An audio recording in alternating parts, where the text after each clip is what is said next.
Changing your verification method on DoorDash can help enhance your account security and ensure a smoother delivery experience.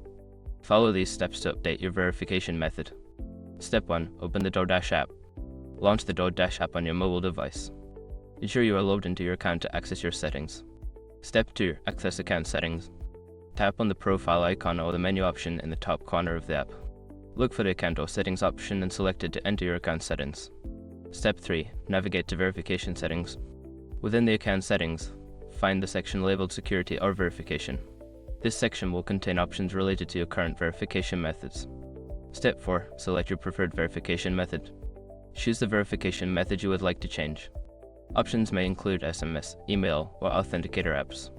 Select the method you prefer to use for future verifications. Step 5. Confirm changes. Follow the prompts to confirm your new verification method. You may need to enter code sent to your new method to finalize the change. Make sure to save your settings before exiting. By following these steps, you can easily change your verification method on DoorDash.